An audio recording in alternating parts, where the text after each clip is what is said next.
They claim their labors are to build a utopia, yet their fandom is populated with chaos. Perhaps movements are not made. Perhaps nothing is made. A film without a filmmaker. It's too late. Always has been. Always will be. Too late. Hello everyone, welcome to the 500 subscriber special of The Groovy Movie Man. 500 subs is something to be proud about. Does the confidence in my voice convey that? I'm not insecure at all. What are you talking about? So to celebrate, I decided to buy a cheap microphone. So now you can listen to my videos and your ears won't bleed. That's what I call progress right there. Anyway though, now if you're like me and you've been living under a rock, although I do hope to upgrade to a box soon enough, you might not have known that The Rise of Skywalker is about to come out. And of course, that's essentially the signal for the internet to start sharpening their pitchforks. Because what else would you do besides complain, bitch and moan about fictional characters on the internet? It's not like people have lives or anything and there's actual important shit going on. No. So to celebrate my time-old tradition of complaining about Star Wars fans... I didn't do that last year though, so it's not really a timely tradition. So to celebrate something... let's talk about Star Wars fans again, because I'm sure this topic won't be depressing at all. I'm sure we'll come across a lot of rational and civilized conversations. The actress who played Rose in The Last Jedi should be executed.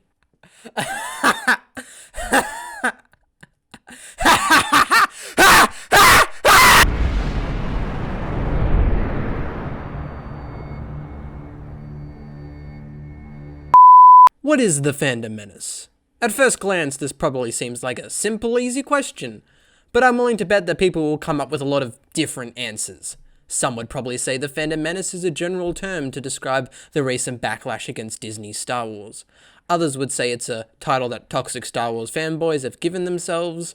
Others would say it's about pushing back against SJWs.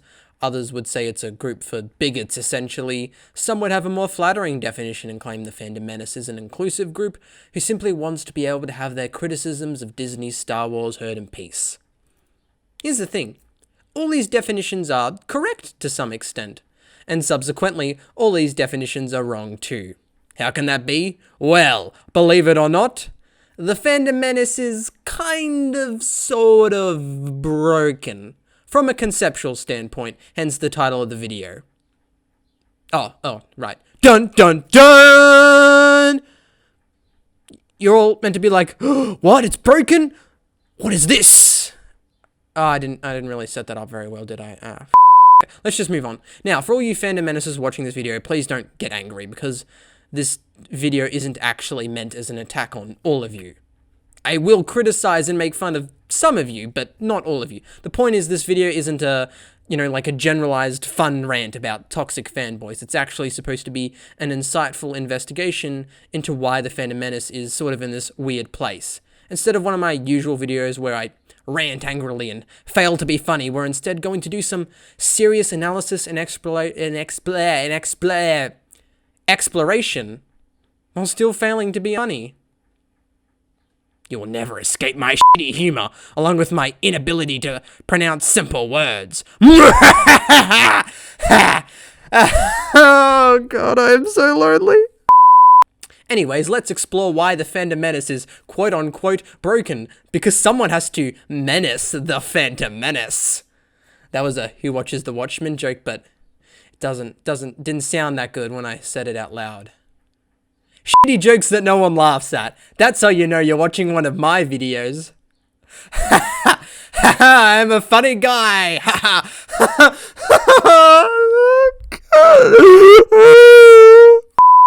Now, before we begin, we need to establish a few ground rules. Number 1, the definition of a toxic Star Wars fan or Star Wars fanboy or Star Wars tribalist tends to vary, but in layman's terms, it's someone who cannot stand the idea of a different opinion, will gatekeep, throw insults at you, harass people on Twitter, harass actors and directors on Twitter, start ludicrous petitions, start ludicrous conspiracy theories, etc. If you're someone who just doesn't like Disney, Star Wars, or anything Star Wars related, you're not a fanboy, okay? At least by my definition. I just wanted to get that out of the way so people don't try and claim I'm generalizing everyone who doesn't like, Disney, Star Wars. Rule number 2, the Fandom Menace is not entirely composed of fanboys. I'm not trying to generalize you all either. I'm not claiming the Fandom Menace is entirely this horrible thing, okay? Just so we're clear. That's not what I'm saying. We all good now? Good. Because if I get a f***ing comment saying I'm generalizing, I swear to God, I'm going to whine ineffectually and call you a retard, because that's how rational people engage in discourse. Am I right? Am I right, internet? Misery, misery, misery. That's what you've chosen.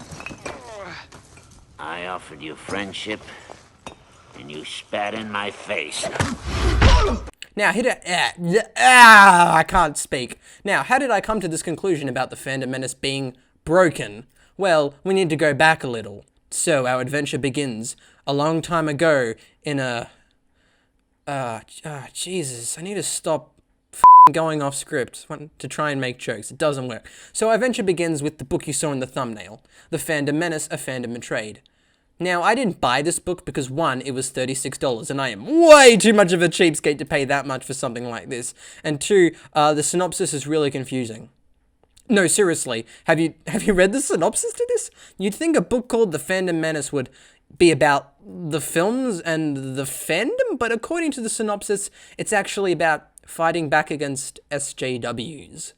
There's talk of SJWs being social terrorists and how we're in an age of establishment terror, similar to how Romania and the Soviet Union operated during the Cold War. Like, what? This is a book about Star Wars, right? So who is the establishment meant to be in this context? Disney, Hollywood in general, or the SJWs? The funny thing is, the synopsis says Fandom Menaces aren't political and want politics out of geek media. But reading this synopsis, if you removed all mention of Star Wars, you'd probably trick me into thinking this is something about politics. Now, I could go into depth on this whole keep politics out of entertainment debate, as well as discussing the idea of SJW propaganda and Star Wars and Marvel, but I think that's another video. But seriously, and I mean this, I'm not trying to be funny here. What is this synopsis meant to mean? What's this book about? I'm genuinely confused. It's a book about Star Wars and the fan base. How did establishment terror get pulled into this? Could someone actually explain this to me? I'm not trying to make one of my shitty classic jokes that only I laugh at. I legitimately want to know what this is all meant to mean. Please, someone tell me in the comments. So obviously looking at this, I wasn't getting any real sight into the Fandom Menace, rather just confusion. Especially the parts where they talk about how inclusive the Fandom Menace is, which I found odd reading this for the first time because you can come across Fandom Menaces who clearly don't seem to be for all that. Like, you'll see a comment from someone talking about how they like the idea of Poe and Finn being lovers, and then someone will come running in proclaiming that this is proof that the world is f***ed. There's a reason for this weird inconsistency, and we're going to get into that later. But first, the video that made me discover why the Fandom Menace is the way it is. Now, originally, this Indiegogo page had a different video embedded in it, and it's the video that helped me see the truth. The video was from YouTuber The Real Review 3000, or Chris Knight, and it's called What the Fandom Menace Means to Me and What I Think It's About. I'm not going to play all of it, but rather I want to point to a few specific things that made me come to realize what the real problem with the Fandom Menace is. Let's go. And today it's on what the Fandom Menace is about. And maybe it's just what I think it's about, and that's kind of the plus side of the Fandom Menace. You can believe the Fandom Menace is about one of a myriad of things, especially if it's what you believe.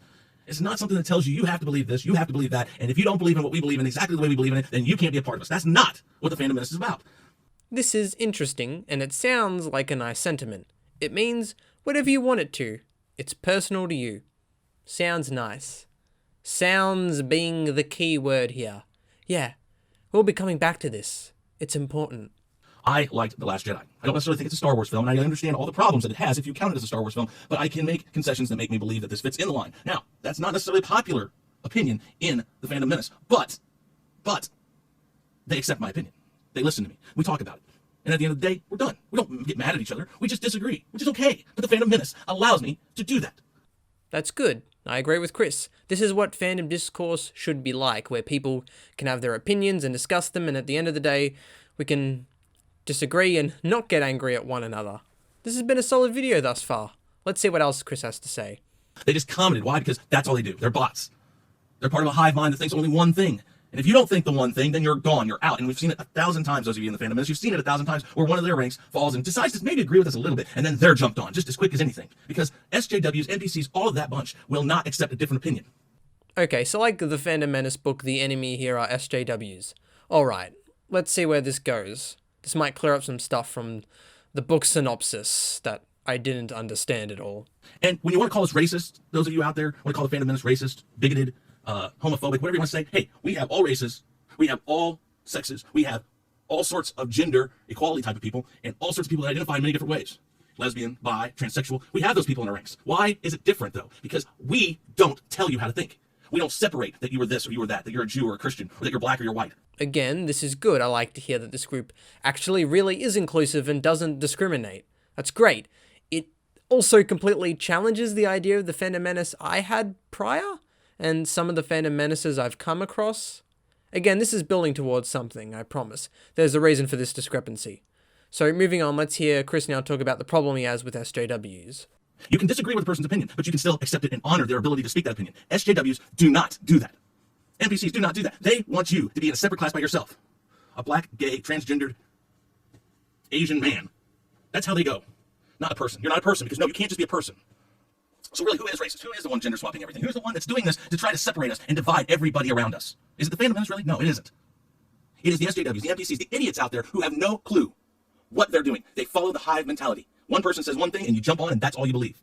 And you know who those people are out there. I won't even mention their names. The people out there who have their cronies that sit there and jump and feed on fodder that they throw out there. And even if the fodder is rotten and not even real, and even if it's fake news or trash or clickbait, those people don't know any better because they don't read this stuff. They just see their big, high, mighty, whoever the hell, post one thing that says, oh, this is bad, and they jump on it.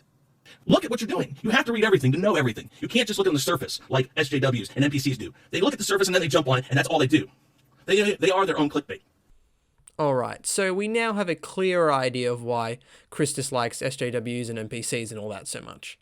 And this does give us some insight into what the Fandom Menace book was talking about. But then Chris says something interesting. Very interesting. You know what? I'm going to give a shout out to Geeks and Gamers. Jeremy, doing it. Fighting the good fight still. Geeks and Gamers, huh?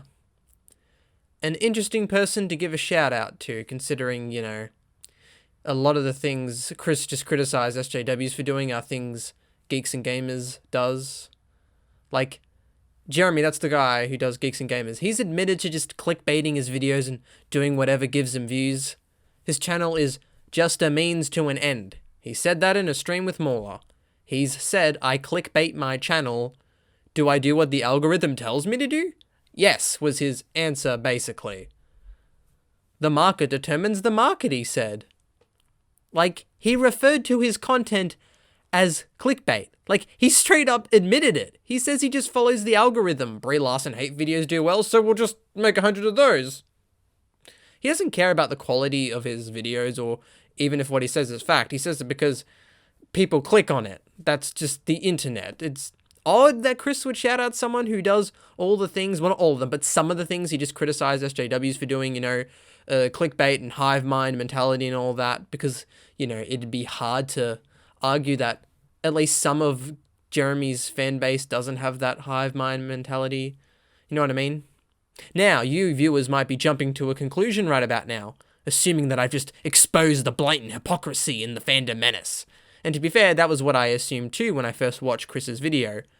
But I actually don't think that's what's happening here. In reality, it reveals a much different problem with the Fandom Menace's core structure. And that's the fact that it's built on a flawed idea. A very flawed idea. If the Fandom Menace means whatever the individual wants it to mean, then the group essentially has no ideology. It's just a badge that anyone can wear. And I get it, the point is you don't get told how to think. But then what's the point of the movement? What is your goal? What are you advocating for? Because that's why some people like Chris are proud of the fact that the Fandom Menace is inclusive. And then you'll get some other Fandom Menaces talking about how the SJWs are actually the Jews and they're coming to get all of us. And I guess SJWs are actually a part of the global conspiracy. And then other people will tell you that men being lovers is proof the world is fucked. And whatever this weird rant is, that's meant to explain why transgender people like Star Wars. Apparently it has something to do with indoctrination and replacing people with murderous invaders. Jewish supremacy? I can't tell if some of these are meant to be parodies. It's also how Chris can talk about how you're allowed to have any opinion you want, and then someone else will come along and call you a retard for thinking The Force Awakens is good. Or they'll essentially label you a traitor if you suggest Disney are starting to listen to the fans. This movement isn't so much one movement as it is a bunch of different movements, all who happen to have the same name. And don't get me wrong, there is obviously going to be some crossover in the ideologies, but some are also like completely incompatible or contradictory to one another. The Fandom Menace is about more than just a space movie. Now you want to talk about The Last Jedi and say that they're against The Last Jedi and that's all they're against and that's just what they're out to go against and they won't allow anybody with a different opinion in their ranks. You're wrong.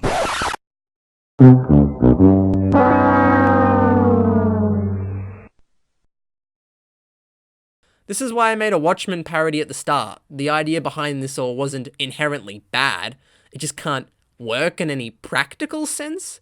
The idea is utopian, essentially, but, you know, the movement itself is strife with chaos and contradictions. Am I allowed to like the films, or am I stupid? How is this group pushing back against toxicity when some of its members want Cully Marie Tran dead?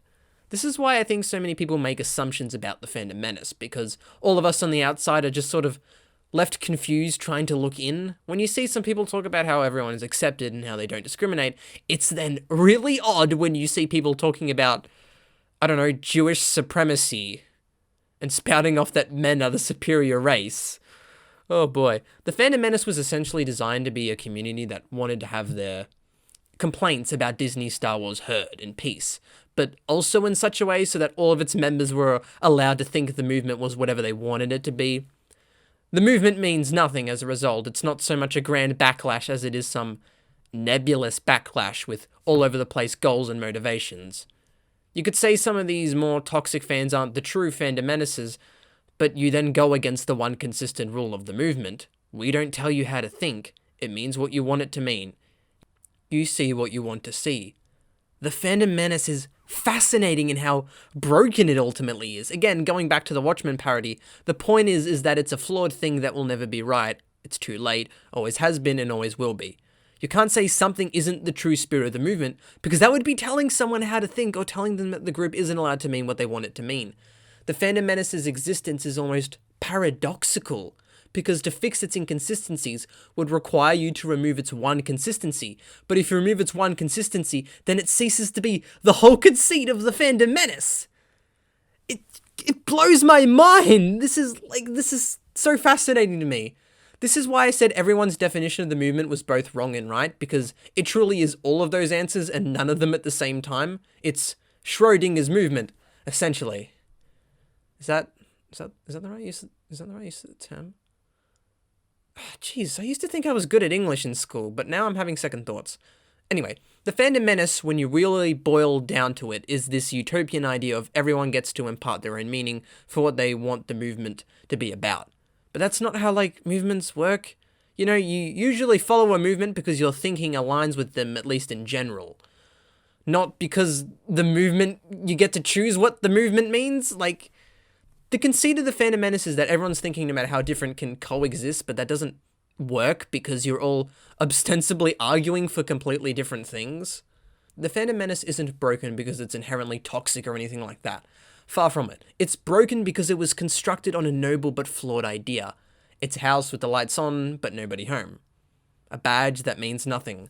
A clock without a craftsman, if you will. See what I did there? See what I did? Laugh, damn it! Now you might ask why it matters that the movement means nothing and is nebulous and contradicts itself. Well, in the grand scheme of things, it doesn't matter, but it wouldn't be nerd culture discourse if we weren't yelling at each other about fictional characters to help distract ourselves from real-world problems that frighten us and make us feel lonely and scared. But that doesn't happen to me. What are you talking about? Where did you get? Okay. Online discourse is already shitty enough without a whole movement whose motivations and goals are unintentionally incredibly murky. It just adds an entirely new layer of confusion to what's already a war, essentially. It shouldn't be a war, but it is. Welcome to the internet. It just makes everything more messy. But hey, at least it's kind of fascinating to watch in real time, watching a community built on a noble idea completely collapse in on itself without even knowing it. That is the problem with the Fandom Menace as a concept. It's an idea, not an actual ideology. It's built on nothing. It's a nebulous group formed over backlash without any internal consistency to make that backlash anything coherent. If you wonder why it seems so many people fail to understand the movement, this is probably why. Now, some might say I shouldn't be taking Chris's video as an absolute truth that this is what the movement is. But, you know, he's a Fandom Menacer. Why wouldn't he have at least the general right idea? And the guy who wrote the Fandom Menace book was promoting this video at one point. Look, I doubt this video is going to be 100% correct, but it does at least start to explain the weird inconsistencies with how this group acts. Like, why does someone like Chris say you can have your opinions and then someone else calls you a retard or a shill? Because again, it's broken. And again, it's kind of fascinating and sad to see. These people just wanted a movement. They wanted to be heard. They wanted a community, and doing so, well, you know the old saying, they flew too close to the sun. Well, I think that's enough of my bland, boring voice, shitty jokes, and poor mic quality. Merry Christmas and happy holidays, everyone. Here's to hoping the rise of Skywalker is great and doesn't set the fandom on fire. I'm just kidding, it's going to set the fandom on fire. I can't wait to be arguing about this movie for forever. It's going to be forever. We're still talking about The Last Jedi. Oh, Jesus. Oh, remember when the internet was fun? Yeah, me neither. Anyway, I guess that's all I have to say about Star Wars fans. For now. Unless... Wait. What's this weird sensation? Could this really be all there is to say about the fandom? To understand why their utopia is riddled with contradictions and chaos. We understand why the Fandom Menace is the way it is now. Why it's flawed and not right, and why it might never be right. Why it's too late. Why it always has been and might always will be too late. But is this really the end? No. I've had it wrong all along. This isn't the end. Nothing ends. Nothing ever ends. Because this is just the prologue. Dun, dun, dun, dun, dun, dun, dun, dun, dun.